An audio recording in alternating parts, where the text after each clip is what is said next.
नमस्कार दोस्तों, स्वागत है एक नए वीडियो में। हम लोग देख रहे हैं एडुटेरिया के द्वारा निकाला गया एनसीईआरटी क्लास 6 टू 12 वस्तुनिष्ठ ऑल आउट के प्रश्न, जिसमें आज देखेंगे साइंस के क्लास 10 का प्रश्न। तो आइए शुरू करते हैं पहले प्रश्न से। इसमें पहला प्रश्न है कि सफेदी करने के 2-3 दिन बाद दीवारों पर चमक आ जाती है, क्यों? और इसका सही आंसर हो जाएगा कैल्शियम कार्बोनेट के कारण। बुझे हुए चूने के विलयन का उपयोग दीवारों की सफेदी करने के लिए किया जाता है। कैल्शियम हाइड्रोक्साइड वायु में उपस्थित कार्बन डाइऑक्साइड के साथ धीमी गति से अभिक्रिया करके दीवारों पर कैल्शियम कार्बोनेट का एक पतली परत बना देता है। सफेदी करने के 2-3 दिन बाद कैल्शियम कार्बोनेट का निर्माण होता है। इससे दीवारों पर चमक आ जाती है। रोचक बात यह है कि संगमरमर का रासायनिक सूत्र भी जो है क्या हो जाता है, CaCO3 होता है। क्या है? CaCO3 होता है। अगला प्रश्न है कि ऊष्माक्षेपी अभिक्रिया का उदाहरण नहीं है, कौन नहीं है? तो श्वसन है, साग सब्जियों से कंपोस्ट बनाना है, ये भी है। बर्फ का पिघलना नहीं है।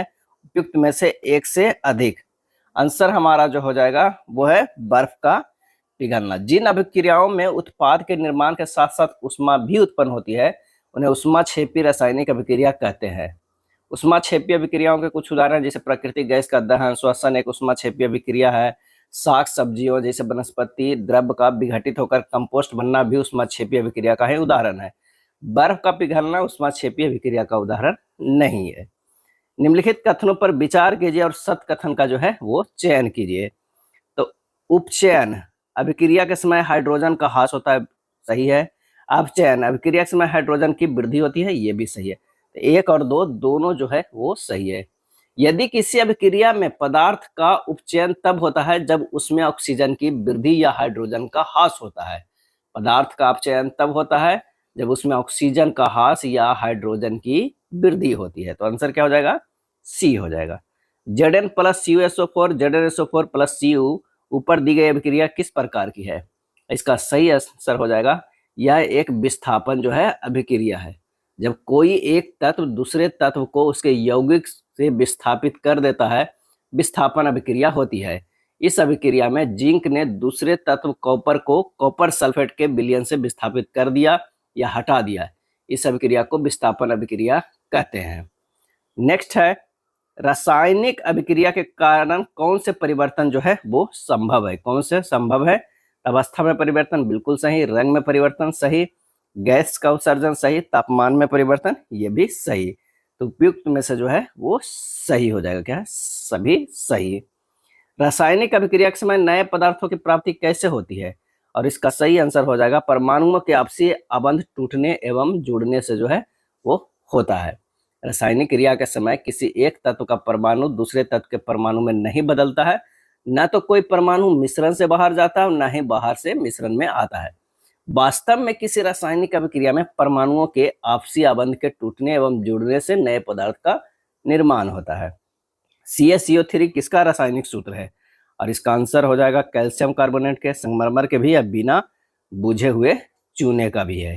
क्या है? बिना बुझे हुए चूने का भी। तो आंसर हमारा क्या हो जाएगा? उपयुक्त में से एक से अधिक हो जाएगा। बिना बुझे हुए चूने का फार्मूला CaO है, ना कि CaCO3। तो ये हमारा नहीं हो जाएगा। आंसर हमारा कैल्शियम कार्बोनेट और संगमरमर 2 होगा, तो एक से अधिक हो जाएगा। 7 के क्या हो जाएगा? आंसर हमारा D हो जाएगा। बिना बुझे हुए चूने का फार्मूला CaO है। जब इसमें H2O मिला देता है, बुझा दिया जाता है, CaOH के जो है वोल्टेज हो जाता है। निम्नलिखित में से किस अभिक्रिया द्वारा अभिलेय लवण प्राप्त होता है? और इसका सही आंसर हो जाएगा द्विविस्थापन अभिक्रिया के समय। जिस अभिक्रिया में अवक्षेप का निर्माण होता है उसे अवक्षेपन अभिक्रिया जो है वो कहते हैं। Na2SO4 प्लस जो है BaCl2 BaSO4 plus 2NaCl। Answer क्या हो जाएगा? द्विविस्थापन अभिक्रिया। सिल्वर क्लोराइड AgCl को गहरे रंग की बोतलों में क्यों रखा जाता है? इसलिए रखा जाता है कि यह सूर्य के प्रकाश द्वारा इसके अपघटन को रोकने के लिए। बी हो जाएगा। सिल्वर क्लोराइड AgCl एक प्रकाश संवेदनशील यौगिक है। जब यह सूर्य के प्रकाश के सीधे संपर्क में आता है तो इसमें प्रकाश रासायनिक अपघटन होता है। सूर्य का प्रकाश सिल्वर क्लोराइड को तोड़कर धूसर रंग का सिल्वर धातु Ag और क्लोरीन गैस में बदल देता है।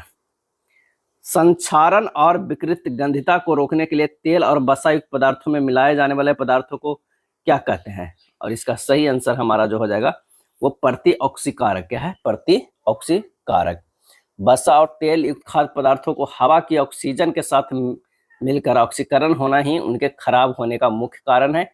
इस रासायनिक प्रक्रिया को गति को धीमा करने या रोकने के लिए भोजन में विशेष रासायनिक पदार्थ मिलाए जाते हैं।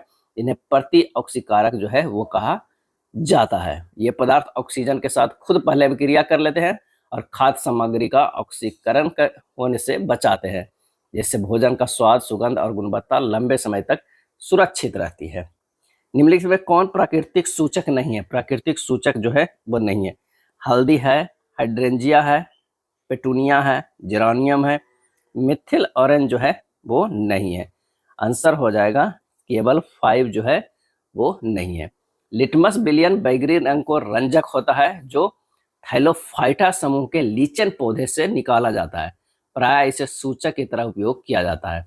लिटमस जो है विलियन जब ना तो अम्लीय होता है और न ही क्षारीय, तब यह बैगनी रंग का होता है। कैसा होता है? तो ये बैगनी रंग का। ये भी प्रश्न जो है वो पूछा गया है।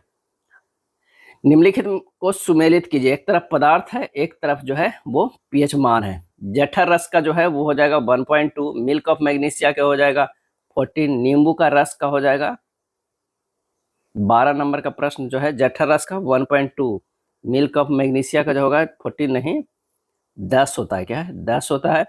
और नींबू का रस का हो जाएगा 2.2 और सोडियम हाइड्रोक्साइड विलियन का जो होगा वो 14 हो जाएगा। तो आंसर हमारा 12 के बी हो जाएगा। क्या है? सोडियम हाइड्रोक्साइड विलियन का कितना हो जाएगा? 14 हो जाएगा। और मिल्क मैग्नीशिया के जो है वो 10 होता है। क्या है? 10 होता है। निम्न कथनों पर विचार कीजिए और असत कथन का चयन करना। सत कथन को चयन करना। हमारा शरीर 7.0 से 7.8 पीएच परास का कार्य करता है, तो ये बिल्कुल सही।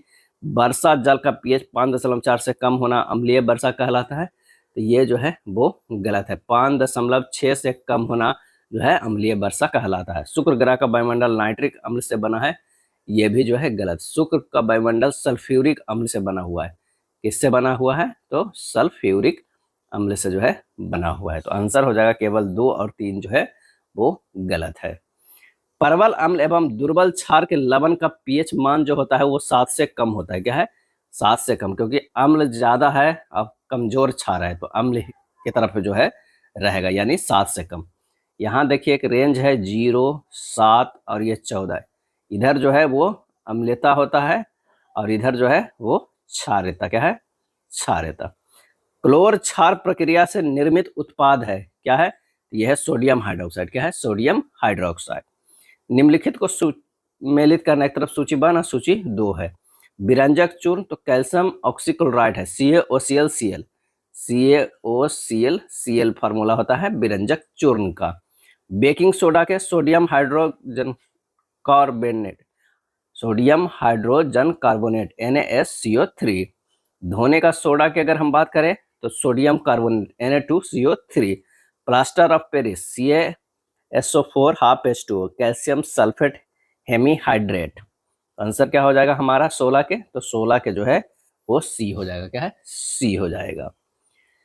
नेक्स्ट है निम्नलिखित कथनों पर विचार कीजिए और सत कथन का जो है वो चयन कीजिए कि कौन सा सत कथन है। विरंजक चूर्ण का प्रयोग जल की अस्थायी कठोरता हटाने हेतु किया जाता है, ये गलत है। क्या है? गलत है।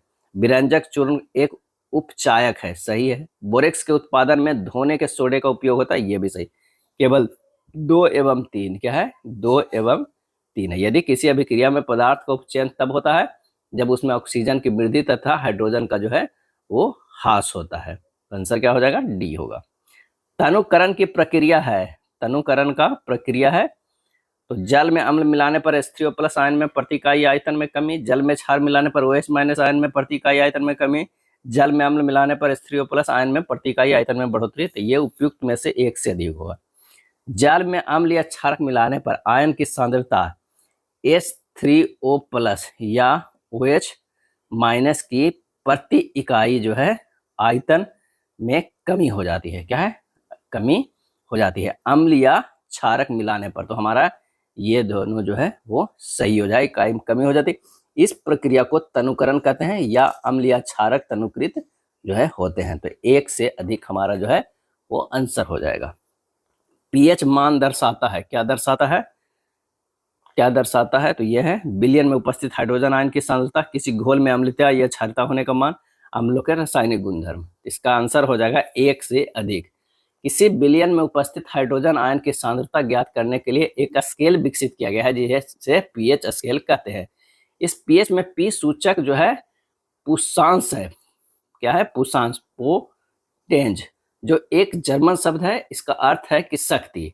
इस पीएच स्केल में सामान्यतः जो है 0 अधिक अम्लता से 14 अधिक क्षारता तक पीएच को ज्ञात कर सकते हैं। साधारण भाषा पीएच को एक ऐसी संख्या के रूप में देखना चाहिए जो किसी विलयन की अम्लता अथवा क्षारता को दर्शाता है। हाइड्रोनियम आयन की सांद्रता जितनी अधिक होगी उसका पीएच उतना ही जो है वो कम होगा।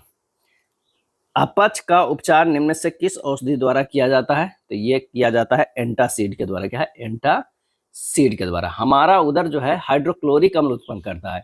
यह उदर को हानि पहुंचाए बिना भोजन के पाचन में सहायक होता है। अपच की स्थिति में उदर अत्यधिक मात्रा में अम्ल उत्पन्न करता है जिसके कारण उदर में दर्द एवं जलन का अनुभव होता है। इस दर्द से मुक्त होने के लिए एंटासिड जैसे क्षारकों का उपयोग जो है वो किया जाता है। नेक्स्ट है उदासीन विलयन का पीएच होता है कितना? 7 होता है, ना कि 7 से कम या 7 से अधिक। कितना होता है? वो 7 होता है। अगर स्केल यहाँ 0 है, ये 7 है, ये 14 है, यहाँ पर जो विलयन होगा वो क्या होगा? उदासीन होगा। धातु के ऑक्साइड आमतौर पर किस प्रकृति के होते हैं?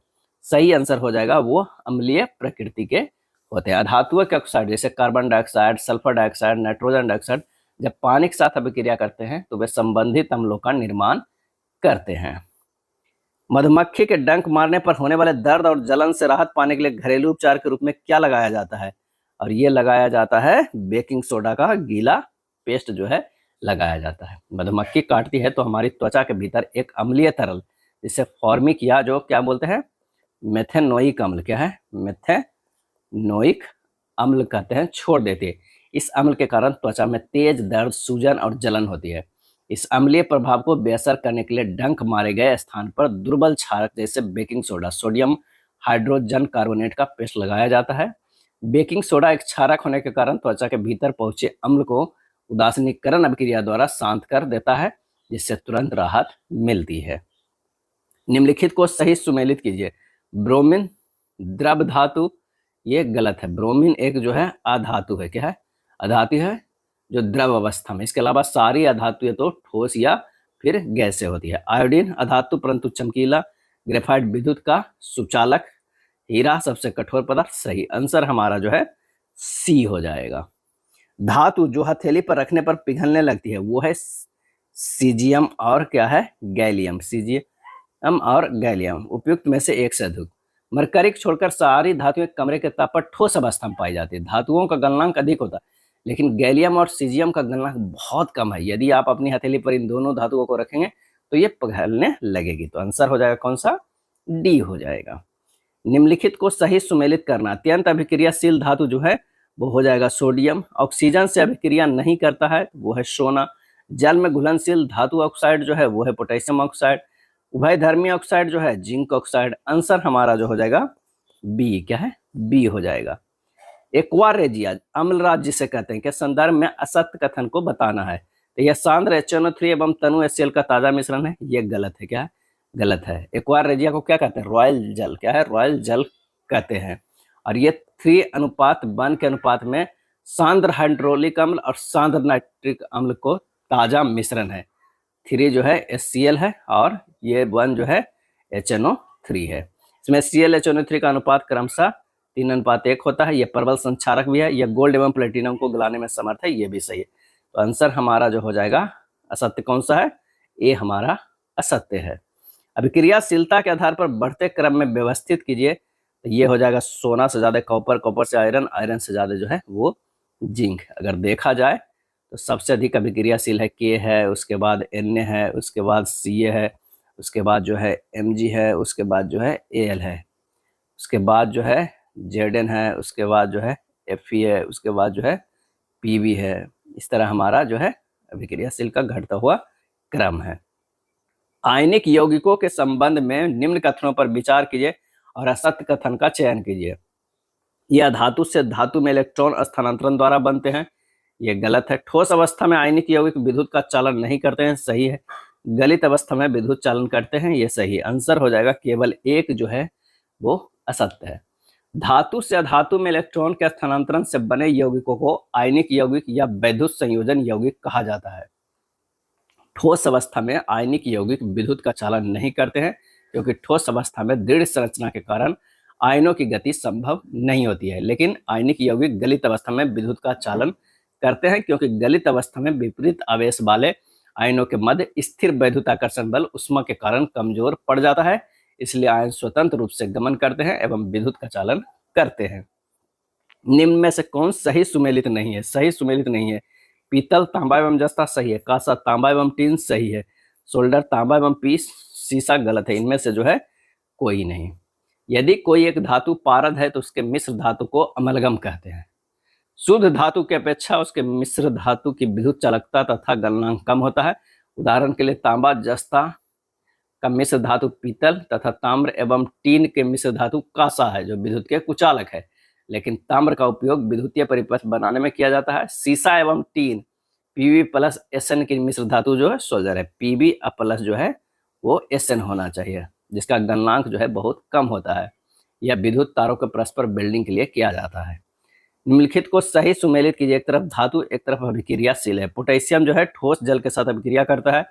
मैग्नीशियम जो है गर्म जल के साथ अभिक्रिया करता है। कॉपर जो है जल के साथ बिल्कुल अभिक्रिया नहीं करता है।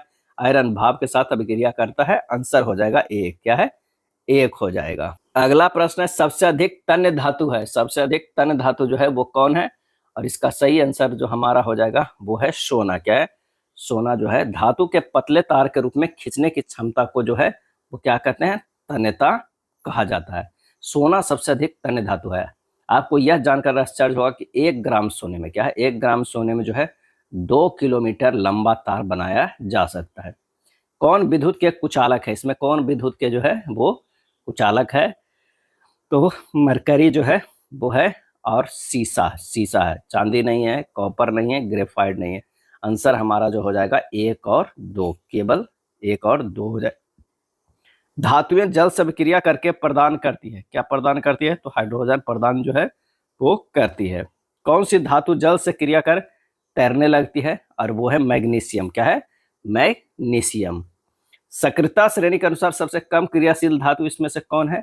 इसमें से जो है मरकरी है, Pb है, क्योंकि सबसे ज्यादा जो होता है वो K, उसके बाद Na, उसके बाद Ca, उसके बाद जो है Mg, उसके बाद Al, उसके बाद Zn, उसके बाद Fe, क्या है? Fe, उसके बाद जो है Pb होता है। उसके बाद जो है H होता है, उसके बाद Cu, उसके बाद Hg, उसके बाद Ag, उसके बाद जो है Au।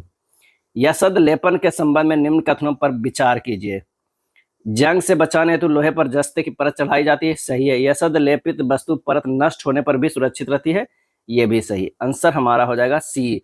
1 और 2 जो है वो सही है। 1 और 2 सही है। नेक्स्ट प्रश्न है, सक्रियता श्रेणी में सबसे ऊपर स्थित धातुओं का निष्कर्षण किस विधि से किया जाता है? और इसका सही आंसर हो जाएगा विद्युत अपघटन के द्वारा। क्या है? विद्युत अपघटन के द्वारा। जब एल्युमिनियम पर मोटी ऑक्साइड की परत बनाई जाती है ताकि उसका संक्षारण ना हो, तो इस प्रक्रिया को क्या कहते हैं? और इसका सही आंसर जो हमारा हो जाएगा वो हो जाएगा क्या? तो वो होगा बी, एनोडीकरण। क्या है? एनोडीकरण। एनोडीकरण एक विद्युत रासायनिक प्रक्रिया है। इसमें एल्युमिनियम की एक साफ वस्तु को विद्युत अपघटनीय सेल में एनोड बनाया जाता है और तनु सल्फ्यूरिक अम्ल के साथ इसका जो है विद्युत अपघटन किया जाता है। एनोड पर निकलने वाले ऑक्सीजन गैस एल्युमिनियम के साथ क्रिया करके उसके ऊपर एल्युमिनियम ऑक्साइड की एक मोटी, आकर्षक और सुरक्षात्मक परत बना देती है। यह परत धातु को भविष्य में होने वाले जंग या संक्षारण से पूरी तरह बचाती है। तांबे के बर्तनों को सफाई में नींबू और इमली का उपयोग क्यों किया जाता है? क्योंकि खट्टे पदार्थों में उपस्थित अम्ल क्षारकीय कॉपर कार्बोनेट की हरी परत के साथ अभिक्रिया करके उसे जो है विलय कर देता है। आंसर हमारा जो है ए हो जाएगा। कार्बन सहसंयोजक बंधन द्वारा यौगिक बनाता है। क्यों? क्योंकि जो है ये हो जाएगा क्या?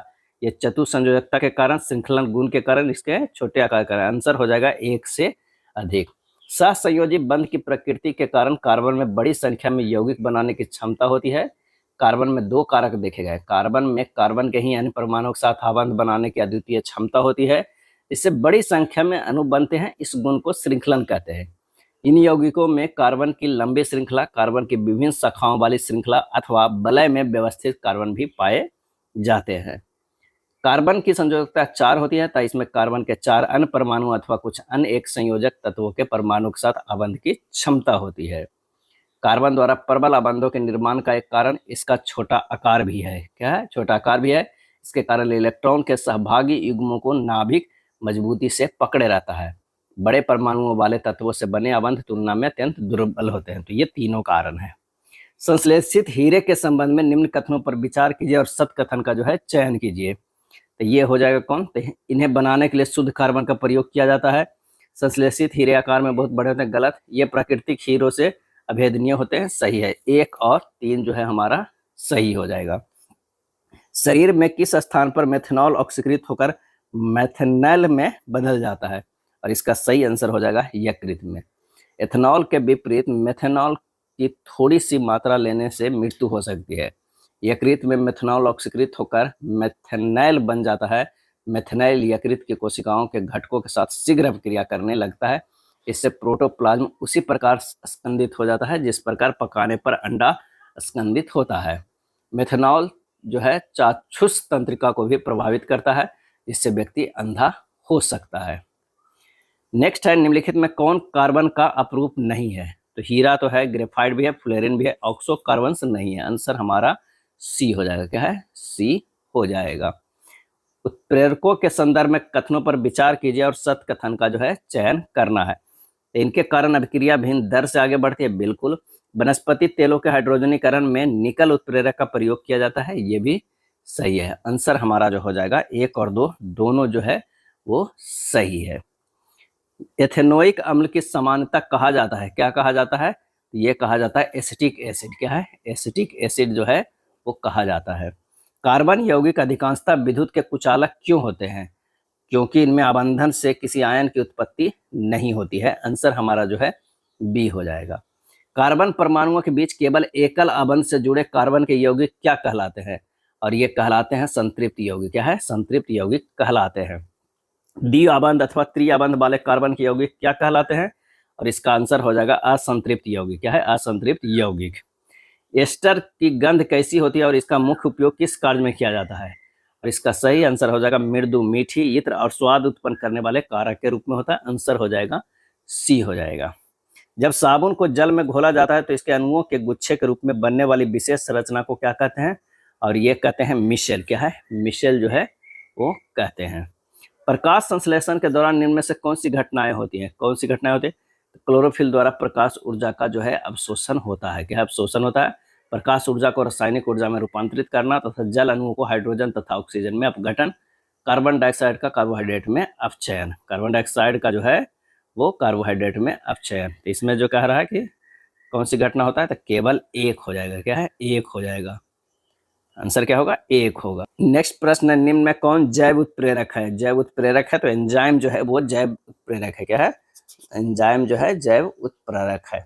चलिए अगला प्रश्न है कि निम्नलिखित में सही सुमेलित है? तो लार एमाइलेज ये सही है, अग्न्याशय और पेप्सिन जो है ये गलत है, अमाशय लाइपेज ये जो है वो गलत है। आंसर हमारा जो हो जाएगा वो कौन हो जाएगा? तो डी हो जाएगा। केवल 1 जो हमारा सही है।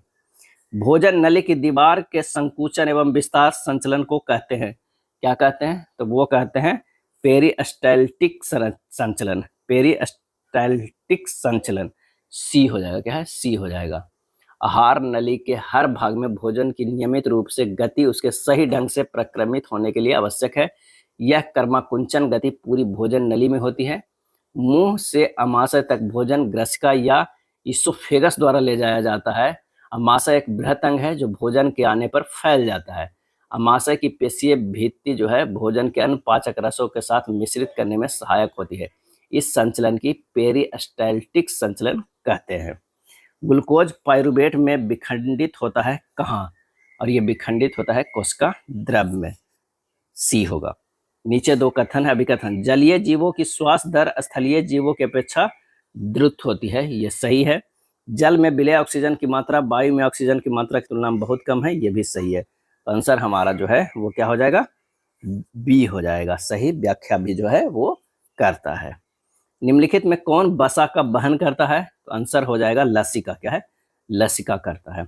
अपोहन विधि द्वारा रक्त में निम्न में से किसको पृथक किया जाता है? और ये किया जाता है नाइट्रोजनी वर्ज्य पदार्थों की। आंसर हमारा जो है वो बी होगा। पादप अपशिष्ट रेजिन एवं गोंद विशिष्ट रूप से कहाँ संचित रहते हैं? तो ये संचित पुराने जाइलम में रहते हैं। क्या है? पुराने जाइलम में। फ्लोएम के संदर्भ में निम्न कथनों पर विचार कीजिए। सत्य कथन का, यह भोजन का परिवहन करता है, बिल्कुल। यह अमीनो अम्ल का भी परिवहन करता है, सही। तो 1 और 2 दोनों जो है वो क्या हो जाएगा? सही हो जाएगा। आहार नाल का सबसे लंबा भाग जो है वो क्या है? और इसका सही आंसर होगा शुद्रांत। क्या है? शुद्रांत। ऑक्सीजन की उपस्थिति में पाइरुवेट का विखंडन होता है, और इसका सही आंसर हो जाएगा माइट्रोकैंडिया में। क्या है? माइट्रोकैंडिया में। निम्नलिखित में सत्य कथन की पहचान करना है। बहुत से सरीसृप जंतुओं में 3 कोष्ठीय हृदय पाया जाता है, सही है। मछली के हृदय में केवल 2 कोष्ठ होते हैं, ये भी सही है। तो 1 और 2 दोनों जो है सही है। मनुष्य का औसत रक्तचाप यानी जो है ब्लड प्रेशर कितना होता है? 120/80। 120/80 होता है। प्रकाश संश्लेषण के प्रयोग में बेलजार के अंदर रखा गया कौन सा रासायनिक पदार्थ कार्बन डाइऑक्साइड CO2 को अवशोषित करने के लिए प्रयुक्त होता है? और इसका सही आंसर हमारा जो हो जाएगा वो है पोटेशियम हाइड्रोक्साइड। क्या है? Potassium hydroxide, KOH। अमाशय की भित्ति में उपस्थित जठर ग्रंथियां द्वारा निम्नलिखित में से किसका स्त्रावन नहीं किया जाता है? और ये नहीं किया जाता है ट्रिप्सिन एंजाइम को। ट्रिप्सिन एंजाइम को यकृत द्वारा स्रावित पीत लवण वसा की बड़ी गोलिकाओं को छोटी गोलिकाओं में खंडित करता है। इस प्रक्रम को क्या कहते हैं? ऐसे कहते हैं इमल्सीकरण। क्या है? इमल्सीकरण। मानव के फुफ्फुस यानी फेफड़ों के अंदर कौन सी गुब्बारे जैसी संरचनाएं गैसों के विनिमय के लिए विस्तृत सतह उपलब्ध कराती है? और इसका सही आंसर हो जाएगा वो है कूपिका। क्या है? कूपिका एल्वियोली। क्या है? एल्वियोली। निम्नलिखित में कौन सी क्रियाएं मेंडुला द्वारा नियंत्रित की जाती है? और ये की जाती है रक्तदाब भी और वमन भी। ए और बी जो है हमारा दोनों आंसर हो जाएगा। क्या है? तो हमारा ए और बी दोनों। मस्तिष्क का मुख्य सोचने वाला भाग जो है वो क्या है? तो वो है अग्र मस्तिष्क। क्या है? अग्र मस्तिष्क। सही सुमेलित करना है। ऑक्सिन जो है वो क्या है? कोशिकाओं की लंबाई में वृद्धि। साइटोकाइनिन जो है वो है कोशिका विभाजन। जिब्रेलिन जो है वो तने की वृद्धि में सहायक। एब्सिसिक अम्ल जो है पत्तियों का मुरझाना। आंसर हो जाएगा सी हो जाएगा। निम्नलिखित को सही सुमेलित करना। एक तरफ हार्मोन, एक तरफ अंतःस्रावित ग्रंथि है। वृद्धि हार्मोन जो है वो पीयूष ग्रंथि। इंसुलिन जो है अग्न्याशय। एड्रेनलिन जो है क्या करता है? एड्रेनल ग्रंथि। एस्ट्रोजन जो है अंडाशय। सही आंसर हो जाएगा 73 के। क्या है? 73 के हमारा जो है आंसर ए हो जाएगा। चलिए अगले प्रश्न पे चलते हैं। अगला प्रश्न कह रहा है कि 2 तंत्रिका कोशिका के मध्य खाली स्थान को क्या कहते हैं? तो वो है सिनेप्स कहते हैं। क्या है? सिनेप्स जो है वो कहते हैं। निम्न में से कौन सी क्रिया अनुमस्तिष्क द्वारा ही संभव है? अनुमस्तिष्क द्वारा ही संभव है। तो आइए देखते हैं क्या होगा आंसर। तो कुछ क्रियाएं जैसे सीधी रेखा में चलना, सीधी रेखा में चलना, साइकिल चलाना, साइकिल चलाना, पेंसिल उठाना, पेंसिल उठाना, ये सब जो है वो क्या है? पेंसिल विचार की प्राण मस्तिष्क में स्थित भाग अनुमस्तिष्क द्वारा ही संभव है। तो 1 से अधिक हो जाएगा। क्या है? 1 से अधिक हो जाएगा। जो ऐच्छिक क्रियाएं की परिशुद्धि तथा शरीर की संस्थिति तथा संतुलन के लिए उत्तरदायी है। आंसर हो जाएगा डी। थायरॉक्सिन निम्न में से किसके उपापचय का नियंत्रण करता है? और इसका आंसर हो जाएगा 1 से अधिक को। क्या है? ये भी जो है 1 से अधिक 76 के जो है डी हो जाएगा। नमक के पैकेट पर हम सबने देखा कि आयोडीन युक्त नमक या आयोडीन से संवर्धित। हम अपने आहार में आयोडीन युक्त नमक लेना क्यों आवश्यक है? तो अबटू ग्रंथि को थायरॉक्सिन हार्मोन बनाने के लिए आयोडीन आवश्यक है। क्या है? आवश्यक है। थायरॉक्सिन कार्बोहाइड्रेट, प्रोटीन तथा वसा के उपापचय का हमारे शरीर में जो है वो नियंत्रण करता है। तो ये तीनों होगा। प्रतिवर्ती चाप कहाँ बनते हैं? आंसर हो रहेगा मेरुरज्जु में। कहाँ? मेरुरज्जु में। पराग नलिका का बीजांड की ओर वृद्धि करना पादप गति के किस प्रकार का उदाहरण है? और ये जो है रसायनानुवर्तन। क्या है? रसायनानुवर्तन का उदाहरण है। हमारे पर्यावरण से सभी सूचनाओं को पता लगाने के लिए तंत्रिका कोशिकाओं के विशिष्ट सिरे क्या कहलाते हैं? और ये कहलाते हैं ग्राही। क्या है? ग्राही। तंत्रिका कोशिका न्यूरॉन में सूचना सबसे पहले किस भाग द्वारा उपार्जित यानी प्राप्त की जाती है? और इसका आंसर हो जाएगा द्रुमिका। क्या है? द्रुमिका। मस्तिष्क से निकलने वाली कपाल तंत्रिकाएं और मेरुरज्जु से निकलने वाली मेरु तंत्रिकाएं मिलकर किस तंत्र का निर्माण करती है? और ये निर्माण करती है परिधीय तंत्रिका तंत्र को। क्या है? परिधीय तंत्रिका तंत्र को। निम्नलिखित कथनों पर विचार कीजिए और सत्य कथन का जो है चयन कीजिए। तो अमीबा में कोशिका विभाजन एक निर्धारित तल पर होता है। गलत है। लेशमानिया में द्विखंडन किसी भी तल पर हो सकता है। गलत है। एक कोशिक जीवों में कोशिका विभाजन द्वारा नए जीवों की उत्पत्ति होती है, ये सही है। आंसर हो जाएगा केवल 3 जो है वो सही है। पुनरुद्वन यानी पुनर्जनन के संदर्भ में सत्य कथन का जो है वो चयन करना है। तो इसमें कोई जीव अपने कायिक भाग से नए जीव का निर्माण कर सकता है, सही है। ये विशिष्ट कोशिकाओं द्वारा संपादित होता है, सही है। हाइड्रा एवं लेशमानिया में इस प्रकार का जनन होता है, गलत है।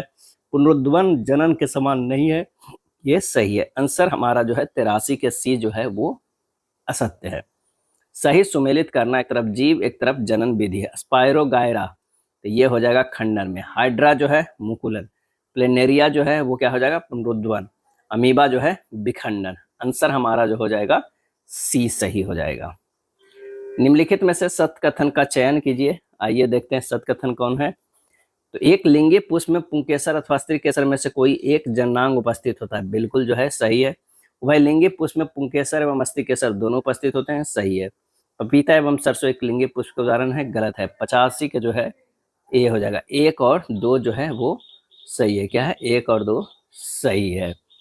चलिए नेक्स्ट देखते हैं। भ्रूण को माँ के रुधिर से पोषण मिलता है, इसके लिए एक विशेष संरचना होती है जिसे कहते हैं क्या है, प्लेसेंटा। 86 के जो है वो बी हो जाएगा, प्लेसेंटा कहते हैं। किन रोगों को लैंगिक संचरण हो सकता है, ये हमें देखना है। तो एड्स का भी, मस्सा का भी, गोनेरिया का भी, सिफिलिस का भी। आंसर हमारा 87 के डी हो जाएगा। सभी 1 2 3 4। निम्नलिखित में से कौन से पौधे बीज उत्पन्न करने की क्षमता खो चुके हैं? बीज उत्पन्न करने की क्षमता खोते, ऐसे बहुत से पौधे हैं जिनमें कुछ भाग जैसे जड़, तना तथा पत्तियां उपयुक्त परिस्थिति में विकसित होकर नया पौधा उत्पन्न करते हैं। अधिकतर जंतुओं के विपरीत एकल पौधे इस क्षमता का उपयोग जनन की विधि के रूप में करते हैं।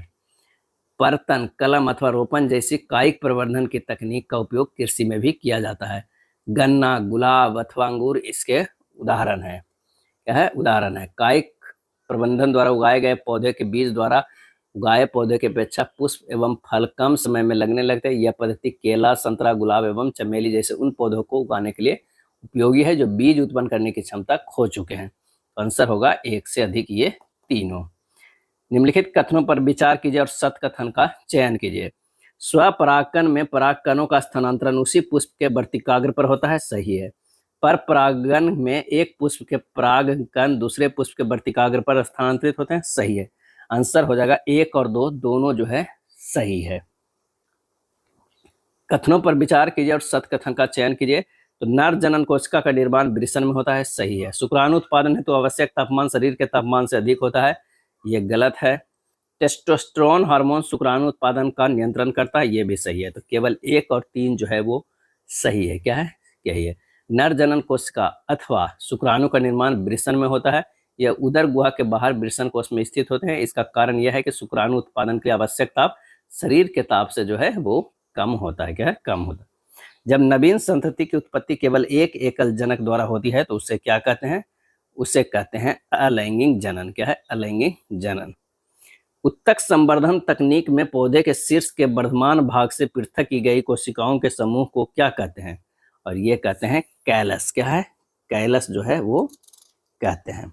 राइजोपस ब्रेड मोल्ड कवक के ऊर्ध्व तंतुओं पर स्थित गोल संरचनाएं क्या कहलाती है जिनमें जनन कोशिकाएं सुरक्षित रहती है? और इसका सही आंसर होगा वो है बीजाणुधानी। किसने वंशागत नियमों का प्रतिपादन किया है? और इसका सही आंसर हो जाएगा ग्रेगर जॉन मेडल ने। मानव में लिंग निर्धारण निर्भर करता है, और इसका सही होगा पिता से मिलने वाले गुणसूत्रों पर। क्या है, गुणसूत्रों पर। पिता में जो गुणसूत्र XY होता है और माता में जो है XX होता है। ये माता में होता है और ये जो है वो पिता में होता है। अगर गुणसूत्र जो है कि X और X मिल गया तो ये जो है वो गर्ल्स का जन्म हुआ, और अगर मान लिया कि Y और X मिला तो ये जो है क्या होगा, बॉयज का जन्म होगा। क्या है, बॉयज का। तो इससे पता चल रहा है कि ये तो दोनों एक्स ही हैं, ये XY निर्धारण करता है, यानी पिता से मिलने वाले गुणसूत्रों पर ही निर्भर करता है। कोशिका के DNA का वह विशिष्ट भाग जिसमें किसी विशिष्ट प्रोटीन संश्लेषण के लिए सूचना निहित होती है क्या कहलाता है? अब वो कहलाता है जीन। मानव स्त्रियों या मादा में पाए जाने वाले लिंग गुणसूत्र का जोड़ा कौन सा है? और वो है XX जोड़ा। क्या है, XX। कुछ रेंगने वाले प्राणियों सरीसृप में निषेचित अंडों का लिंग निर्धारण किस पर्यावरणीय कारक पर निर्भर करता है? और ये करता है अंडे के उष्मायन यानी इंक्यूबेशन ताप पर। बी हो जाएगा, 98 के बी होगा। कुछ सरीसृपों में निषेचित अंडे को सेने का तापमान जैसे जिसमें सेका जाता है उसके अनुसार जो है डिसाइड करता है कि अंडे के भीतर विकसित होने वाली संतति नर होगी या मादा।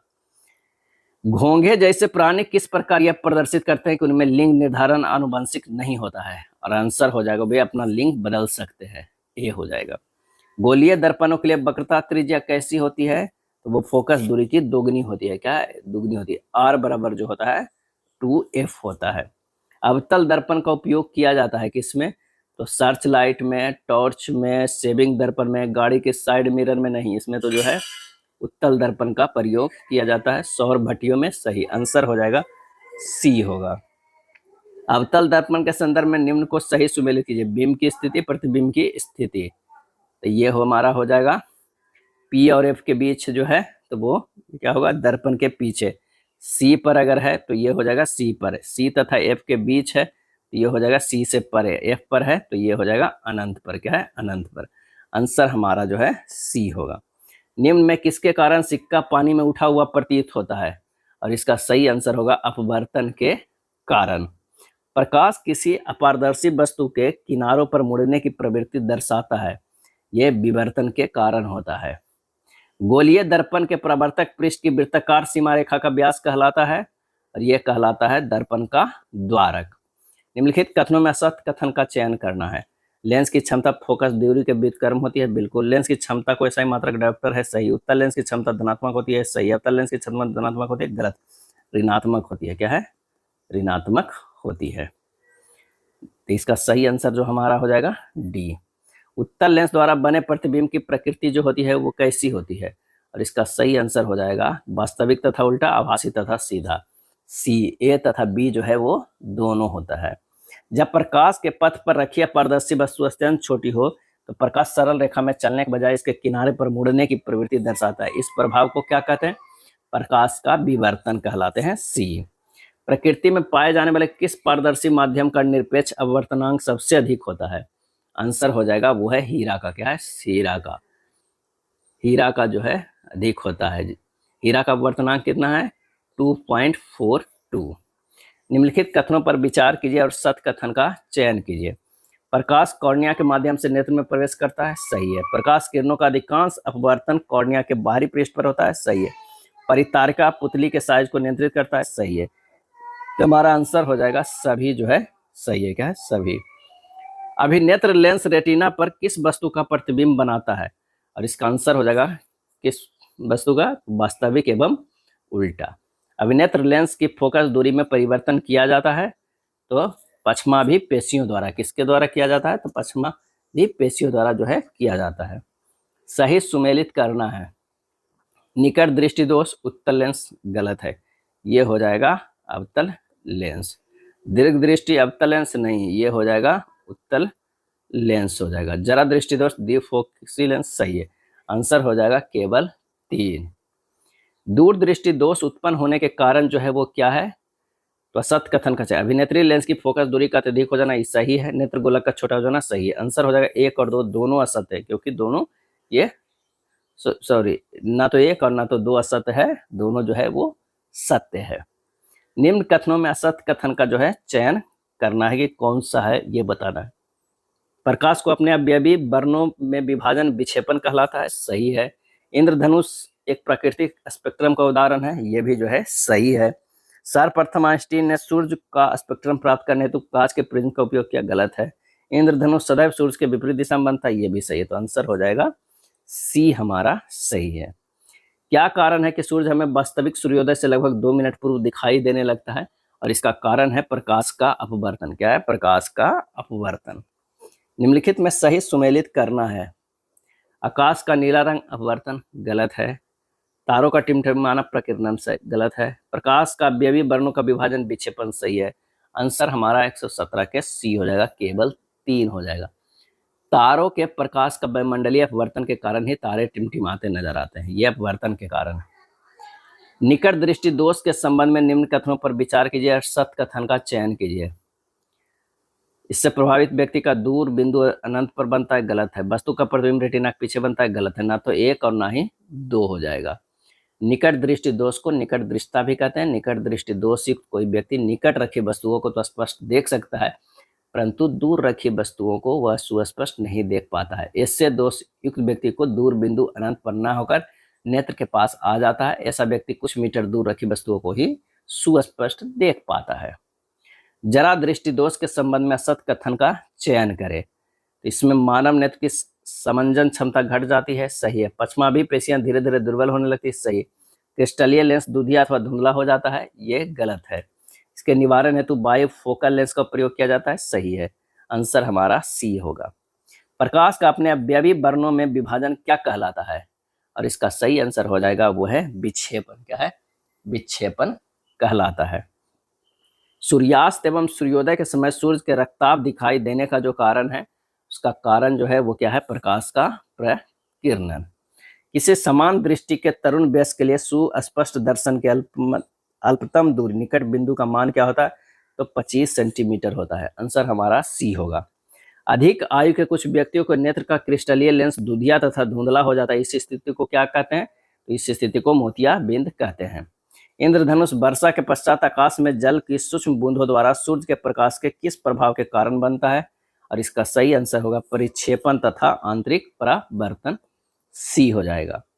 सही सुमेलित करना है। आइए, विद्युत धारा जो है वो है एम्पियर, विभवांतर जो है वो है वोल्ट, प्रतिरोध जो है वो है ओम और प्रतिरोधकता जो है ओम मीटर। 125 के बी हो जाएगा। किसी विद्युत परिपथ में प्रतिरोध बढ़ाने पर विद्युत धारा जो है वो क्या है? घटती है, ए हमारा आंसर हो जाएगा। किसी चालक का प्रतिरोध निर्भर करता है चालक की लंबाई पर, अनुप्रस्थ काट के क्षेत्रफल पर, पदार्थ की प्रकृति पर, ये तीनों पर उपयुक्त में से सभी। रो बराबर जो है आर बराबर जो होता है वो रोयल बाई ए होता है। ताप परिवर्तन होने पर निम्न में से कौन परिवर्तित हो जाता है? आंसर हमारा जो हो जाएगा प्रतिरोध भी और प्रतिरोधकता भी। आंसर क्या हो जाएगा? ए और बी दोनों। कथनों पर विचार कीजिए, सत्य कथन का चयन कीजिए। श्रेणी क्रम में तुल्य प्रतिरोध का मान एकल प्रतिरोध से कम होता है, गलत होता है। श्रेणी क्रम में जो है आर में R1 प्लस R2 बढ़ता है, सीरीज में जो है अति सीरीज में पैरेलल में जो होता है वो घटता है। तो आंसर हमारा जो हो जाएगा कौन सा? दोनों गलत है, ना तो 1 और ना ही 2। निम्नलिखित कथनों पर विचार कीजिए, सत्य कथन का जो है चयन कीजिए। विद्युत आवेश का मात्रक कूलम होता है, सही। विद्युत धारा का मात्रक एम्पियर होता है, सही। 1 कूलम आवेश में लगभग 6 × 10 के पावर 8 इलेक्ट्रॉन होते हैं, सही। यानी उपयुक्त में से जो है हमारा क्या है? आंसर सभी सही है। चलिए नेक्स्ट प्रश्न पे चलते हैं। विभवांतर मापने हेतु वोल्ट मीटर को किस क्रम में संयोजित किया जाता है? तो ये जो है वो लगाया जाता है पार्श्व क्रम में। क्या है? पार्श्व क्रम में जो है लगाया जाता है। आंसर हमारा क्या हो जाएगा? बी हो जाएगा। परिवर्तित प्रतिरोध का प्रयोग किया जाता है और ये किया जाता है विद्युत धारा बढ़ाने एवं घटाने के लिए, सी हो जाएगा। क्या है? सी हो जाएगा। वोल्टेज मापने के लिए, जैसे अगर मान लिया कि यहाँ इस सर्किट में करंट जा रहा आई, तो आपको यहाँ लगाना पड़ेगा आई नापने के लिए। लेकिन अगर इसके सापेक्ष वोल्टेज हमको मापना है तो यहाँ वोल्ट मीटर लगाया जाता है पैरेलल में, इसके सापेक्ष माप। तो हमारा क्या हो जाएगा? ये बी हो जाएगा। अब 132 के सी होगा। विद्युत फ्यूज किसके नियम पर आधारित है? तो ये जो है जूल के नियम पर आधारित है। ओम के नियमानुसार विभवांतर विद्युत धारा के समानुपाती होगा यदि क्या होगा? तापमान स्थिर होगा। किसी विद्युत परिपथ में विद्युत धारा की दिशा क्या मानी जाती है? और इसका सही आंसर हो जाएगा इलेक्ट्रॉन ऋणावेशों के प्रवाह की दिशा के विपरीत बी होगा। नेक्स्ट है विद्युत स्त्रियों, टोस्टरों आदि जैसे विद्युत तापन युक्तियों के तापन अवयव शुद्ध धातु के न बनाकर मिश्र धातुओं को क्यों बनाए जाते हैं? और इसका सही आंसर हमारा जो हो जाएगा, क्योंकि मिश्र धातुओं की प्रतिरोधकता अधिक होती है और उच्च ताप पर उनका शीघ्र उपचयन यानी दहन नहीं होता है, बी हो जाएगा। 136 के बी होगा। विद्युत बल्बों के तंतुओं के निर्माण में मुख्य रूप से किस एकमात्र धातु का उपयोग किया जाता है जिसका गलनांक अत्यंत उच्च 3380 डिग्री सेंटीग्रेड है? तो वो है टंगस्टन का। क्या है? टंगस्टन का। चुंबकीय क्षेत्र रेखाओं के संदर्भ में सत्य कथन का जो है वो चयन करना है। तो ये रेखा एक बंद वक्र होती है, बिल्कुल। अधिक प्रबल क्षेत्र में क्षेत्र रेखाएं निकट होती है, सही है। 2 क्षेत्र रेखाएं एक दूसरे को प्रतिच्छेद नहीं करती है, बिल्कुल सही। तो उपयुक्त में से सभी।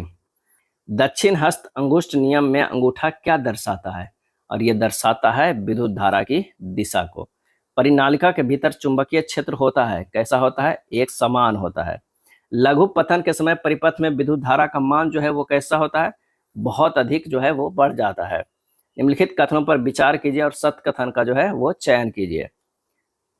विद्युत मोटर चुंबकों के विद्युतीय प्रभाव पर आधारित है, गलत है। विद्युत जनित विद्युत धारा के चुंबकीय प्रभाव पर आधारित है, ये भी गलत है। ना तो एक और ना ही दो। धातु के किसी सीधे मोटे तांबे के तार से विद्युत धारा प्रवाहित करने पर पास में रखी दिक्सूचक की सुई विक्षेपित क्यों हो जाती है? इसका आंसर होगा तार द्वारा उत्पन्न चुंबकीय प्रभाव के कारण होता है। वैद्युत चुंबक की खोज करने वाले उस अग्रणी वैज्ञानिक का नाम क्या है जिनके सम्मान में चुंबकीय क्षेत्र की तीव्रता का मात्रक रखा गया है? और वो है हैंस क्रिश्चियन आर्स्टेड। किसी विद्युत धारावाही सीधे चालक तार के चारों ओर उत्पन्न चुंबकीय क्षेत्र रेखाओं का पैटर्न कैसा होता है? और वो होता है तार को केंद्र मानकर बनने वाले संकेंद्रीय वृत्तों का पैटर्न। पास पास लिपटे विद्युत रोधी तांबे के तार की बेलन की आकृति की अनेक फेरों वाली कुंडली को क्या कहते हैं? और इसका सही आंसर हो जाएगा परिनालिका।